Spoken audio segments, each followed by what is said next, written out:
هاي جايز، ازيكم؟ يا رب تكونوا بخير. فيديو النهارده هيكون عن المسلسلات الكورية او الكي درامات اللي هتنزل خلال شهر نوفمبر. معانا حوالي 6 مسلسلات، وبجد الشهر ده يعني مش قادره اقول لكم ان المسلسلات حلوه جدا جدا، وفي كام مسلسل ناس كتير قوي متحمسه ليه. هنعرف في فيديو النهارده كل المسلسلات دي، بس قبل ما نبدا ما تنسوش تعملوا لايك للفيديو وتعملوا سبسكرايب للقناه، وكمان تفعلوا زر الجرس لو انتوا اول مره بتشوفوني. اول مسلسل معانا اسمه بريوينج لاف، من 12 حلقه وهينزل 4 نوفمبر. تصنيفه رومانسي وكوميدي ودرامي. تعالوا بقى نعرف الابطال ايه وبعد كده نخش على القصه على طول. ابطال المسلسل ده كيم سي جونج ولي جانج وون. القصه بتتكلم عن ان البطله كانت عضوه سابقه في القوات الخاصه، بس هتعيد اكتشاف نفسها كافضل مندوبه مبيعات لشركه بتنتج الكحول.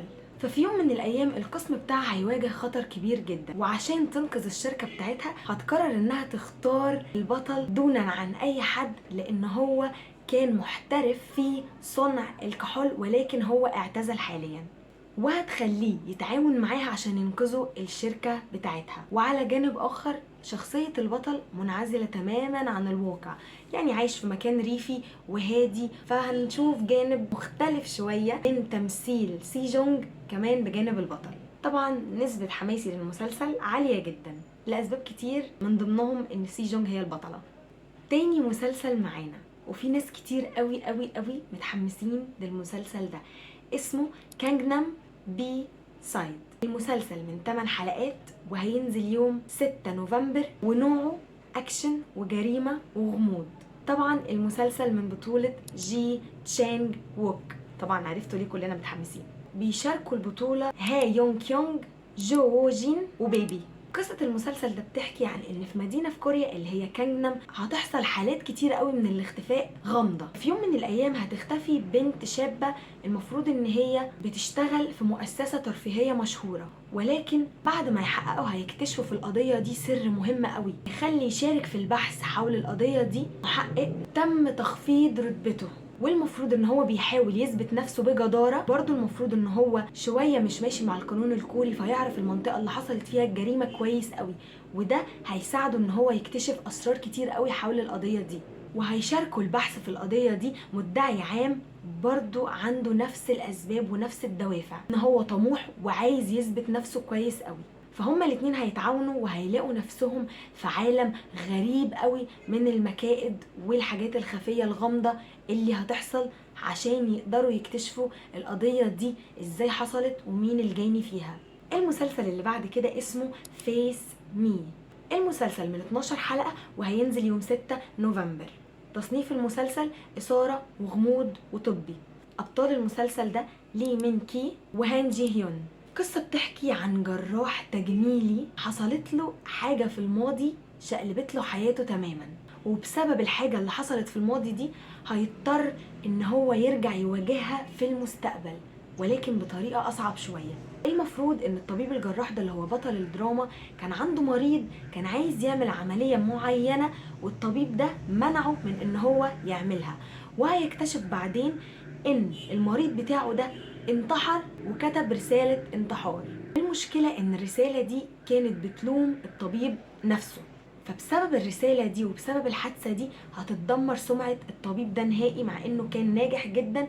وعلى جانب اخر هو اصلا من سنين كان شغال طبيب طوارئ قبل ما يبقى طبيب تجميلي. حادثة معينة فقد الانسانة اللي كان بيحبها، وده خلاه يتخلى خالص عن دوره كطبيب جراح في الطوارئ الى انه يبقى طبيب تجميلي. وعشان ينقذ نفسه من كل المشاكل اللي بتحصل له دي هيضطر ان هو يبني نفسه من اول وجديد، يرجع تاني يدور على اسباب اللي خلت المريض بتاعه يلومه، كمان عن قضية البنت اللي كان بيحبها. فهتتعاون معاه البطلة عشان يكتشفوا مع بعض حاجات كتير واسرار كتير كانت مش ظاهرة وغامضة. رابع مسلسل، والمسلسل ده انا متحمسه ليه جدا جدا جدا جدا جدا جدا لاسباب كتير برضو، لان ممثلي المفضل فيه، والممثل ده يعني ما بيمثلش كتير قوي، يعني مش بيظهر كتير قوي، ولكن انا بحبه جدا. اسم المسلسل مستر بلانك تون. من 10 حلقات هينزل يوم 8 نوفمبر، ودرامي ورومانسي وكوميدي. ابطال الكدراما مين بقى؟ وو دو هوان ولي يومي.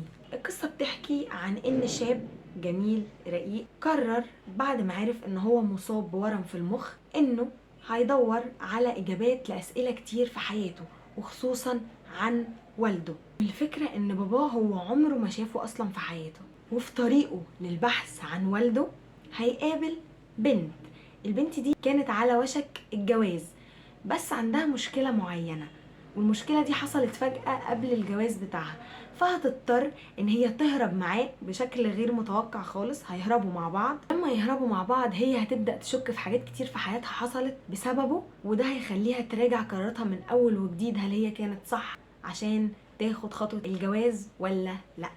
المسلسل اللي بعد كده اسمه The Tale of Lady Ock، من 16 حلقه وهينزل يوم 30 نوفمبر.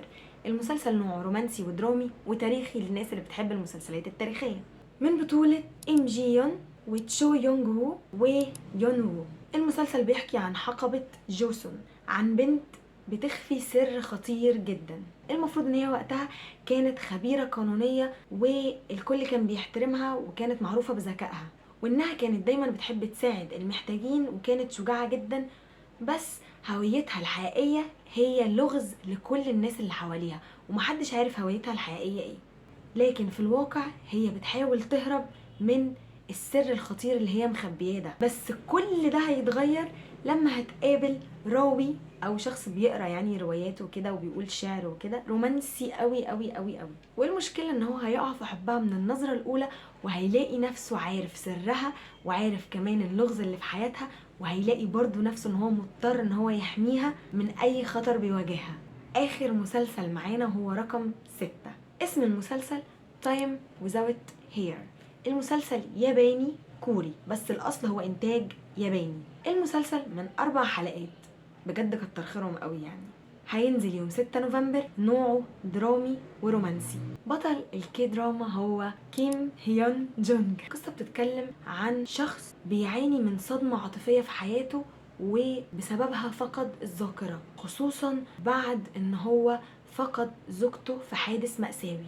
ومع عدم وجود سبب لان هو يعيش، قرر فجأة ان هو يمشي ورا خيط مهم اكتشفه في البيت بتاعه، وهو صورة حاسس انها هتكون دليل قوي في ان هو يعرف ايه اللي حصل بالظبط. في خلال رحلته دي هيقابل في طريقه بنت هيحس انها عندها القدرة في انها تساعده وتغير مصيره. طبعا الدراما دي مميزة لان هي يابانية كورية في نفس الوقت، وفيها اللغتين، اللغة الكورية واللغة اليابانية، وخصوصا ان الممثل راجع بعد غياب طويل، فالناس كتير قوي متحمسة قوي للمسلسل ده وانا منهم. وبس كده نكون وصلنا لاخر الفيديو. طبعا حاسه ان مسلسلات شهر نوفمبر تقيله شويه، حاساها دسمه، مسلسلات كده عليها القيمه، يعني الواحد يقدر يتابعها. طبعا ما تنسوش تقولوا لي انتوا هتتابعوا انهي مسلسل فيهم، وكالعاده ما تنسوش تشتركوا في القناه وتعملوا لي لايك وتكتبوا الكومنتس تحت بالحاجات اللي انتوا حابين اشاركها في القناه. وان شاء الله احنا مكملين في السلسله دي حتى لشهر 12، واشوفكم في فيديو جديد. باي.